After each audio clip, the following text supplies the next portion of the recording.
Assalamualaikum warahmatullahi wabarakatuh.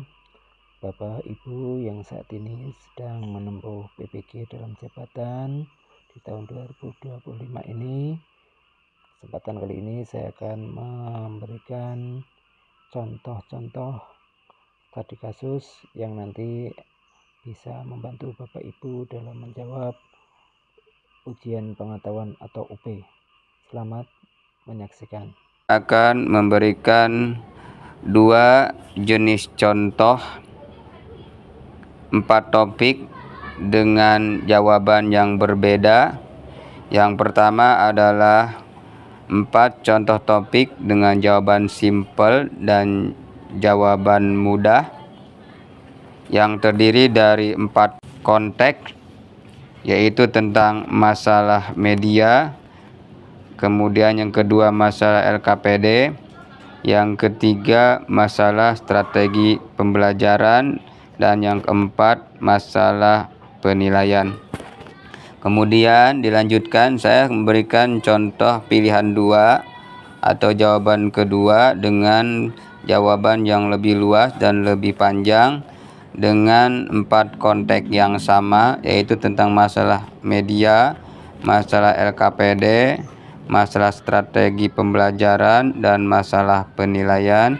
Silakan Bapak Ibu simak baik-baik, Ibu cermati, Ibu pahami. Mudah-mudahan video pembahasan contoh studi kasus refleksi kali ini dapat memberikan wawasan, pengetahuan, gambaran bagaimana nanti kita cara mengerjakan tugas tes studi kasus yang akan diberikan oleh panitia nasional kepada kita secara acak atau dari mulai konteks 1 sampai dengan konteks 4. Apabila pada pelaksanaan tes UP nanti kita dihadapkan dengan contoh studi kasus yang sudah ditentukan oleh panitia nasional, contohnya kita terpilih untuk mengerjakan studi kasus dalam masalah media pembelajaran. Apa yang harus kita lakukan dan bagaimana langkah-langkahnya?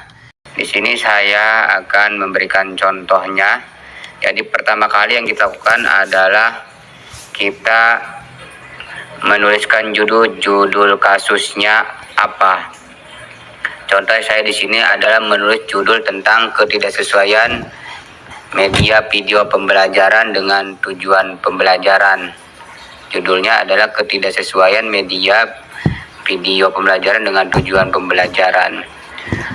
Deskripsi masalahnya, kita jelaskan dulu bahwa guru PAI menggunakan video berdurasi 20 menit dari YouTube untuk menjelaskan materi kisah Nabi Ibrahim. Namun, siswa terlihat tidak fokus dan sebagian besar tidak dapat menjawab pertanyaan reflektif setelah menonton. Setelah itu kita tuliskan langkah-langkah refleksi. Yang pertama adalah kita identifikasi masalah. Tulisannya adalah media terlalu panjang dan kurang interaktif. Kemudian kita tuliskan nomor 2 adalah analisis penyebab, yaitu guru tidak menyesuaikan media dengan karakter dan kebutuhan siswa. Kemudian nomor 3 yaitu tentang refleksi diri, isinya yaitu tentang menyadari perlunya memilih atau memodifikasi media agar sesuai dengan waktu dan tempat tujuan. Dan nomor keempat adalah kita menulis rincian perbaikan, di mana isinya adalah itu tentang potong video menjadi bagian pendek 5-7 menit, sisipkan pertanyaan refleksi dan buat lembar aktivitas menyertai video. Setelah susunan langkah refleksi kita buat, kita masuk ke pembahasan, di mana isi pembahasan yaitu penggunaan media harus kontekstual dan sesuai dengan waktu belajar dengan memodifikasi video dan menyisipkan pertanyaan. Siswa menjadi lebih aktif dan hasil belajar meningkat. Itu adalah contoh kasus atau jawaban bagaimana menjawab tugas apabila kita disuruh membuat contoh studi kasus dalam masalah media pembelajaran. Kita lanjut ke contoh kedua, yaitu tentang kasus media, kasus tentang masalah LKPD, di mana pada masalah LKPD ini saya menuliskan sebuah judul yaitu di LKPD tidak menarik dan kurang memotivasi siswa ya. Kita deskripsikan masalahnya dulu. Tanggal keduanya adalah guru membagikan LKPD berupa teks narasi dan pertanyaan langsung. Sebagian besar siswa merasa bosan dan hanya sedikit yang mengerjakan LKPD secara lengkap. Jadi tulis seperti itu aja, tidak usah terlalu banyak juga ya Bapak Ibu, karena kita kan harus berpikir, tidak bisa mencontek. Kemudian langkah selanjutnya adalah langkah-langkah refleksinya. Nomor 1 ada identifikasi masalah seperti yang pertama tadi. Kita tuliskan LKPD tidak menarik secara visual dan terlalu tekstual. Kemudian nomor 2 analisis penyebabnya. Kita tulis tidak mempertimbangkan gaya belajar siswa dan unsur interaktif. Kemudian nomor 3-nya ada refleksi diri, perlu penyesuaian atau menyesuaikan LKPD dengan prinsip pembelajaran aktif dan visual. Kemudian yang keempatnya ada rencana perbaikannya. Desain ulang LKPD dengan gambar, peta konsep, atau QR kode menuju sumber belajar dan aktivitas hot.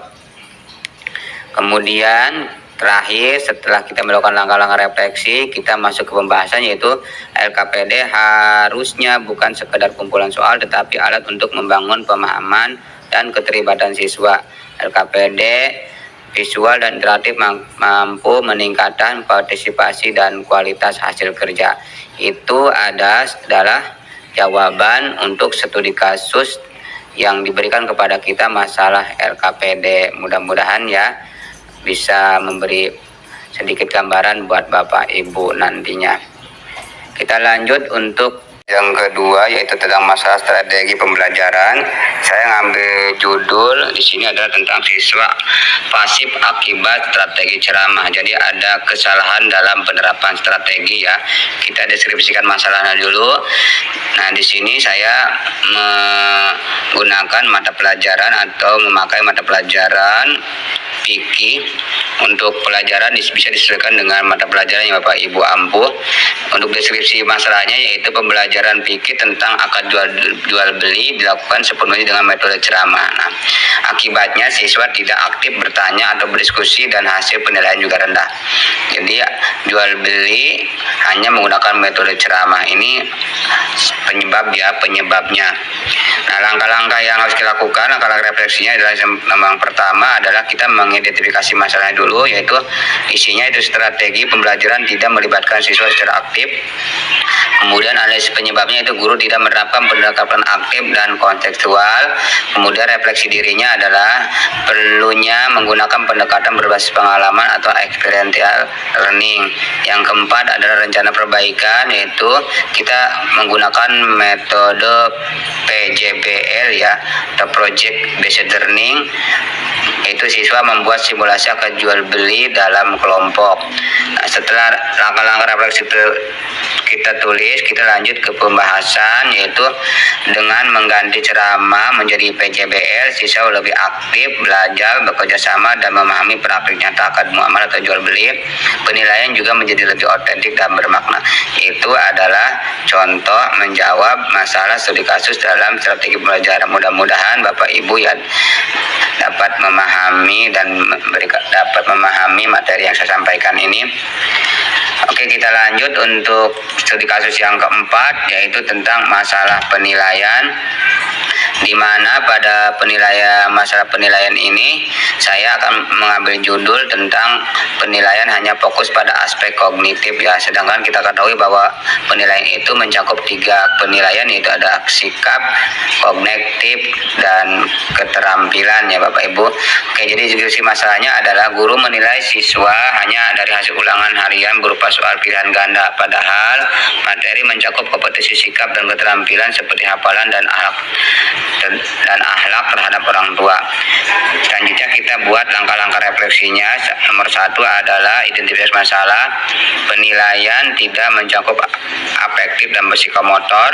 Kemudian nomor 2-nya adalah kita analisis penyebabnya apa. Guru belum memahami pentingnya penilaian autentik. Kemudian refleksi dirinya adalah menyadari perlunya instrumen penilaian sikap dan keterampilan. Kemudian rencana perbaikannya yaitu ada tambahkan jurnal sikap, observasi perilaku, dan penilaian praktik membaca atau menyampaikan hadis. Selanjutnya adalah setelah langkah-langkah refleksi selesai, kita lanjut ke pembahasan. Untuk pembahasan ini isinya adalah tentang penilaian yang menyeluruh, mendorong siswa tidak hanya cerdas secara akademik tetapi juga menunjukkan sikap dan keterampilan yang mencerminkan nilai-nilai Islam. Itulah gambaran cara menjawab studi kasus dari konteks 1 sampai dengan konteks 4. Mudah-mudahan apa yang saya paparkan ya Bapak Ibu ada manfaatnya, bisa menambah wawasan dan pengetahuan bagi Bapak Ibu untuk nanti persiapan untuk mengikuti tes UP di bagian studi kasus. Kita lanjut ke studi kasus bagian 2 untuk jawaban lebih panjang, di mana pada studi kasus yang lebih panjang saya mengambil judul tentang media yaitu ketidaksesuaian media video dengan karakter siswa. Judulnya adalah ketidaksesuaian media video dengan karakter siswa. Nah, kalau untuk yang materi ini agak berbeda dengan yang bagian 1, yaitu di mana di sini terdiri dari 6 poin. Yang pertama latar belakang, kemudian masalah, yang ketiga ada analisis penyebab, yang keempat refleksi, yang kelima langkah perbaikan, dan yang keenam adalah pembahasan. Oke, sedangkan pada bagian 1 tadi terdiri hanya 4 poin saja, yaitu judul, deskripsi masalah, kemudian langkah-langkah refleksi, dan yang terakhir adalah pembahasan. Oke, kita kembali ke bagian 2. Untuk latar belakang, di sini kita tuliskan dulu, yaitu dalam pembelajaran mata pelajaran sejarah kebudayaan SKI di kelas 8, seorang guru menggunakan media dokumenter berdurasi 20 menit dari YouTube mengenai sejarah perjuangan Nabi Muhammad.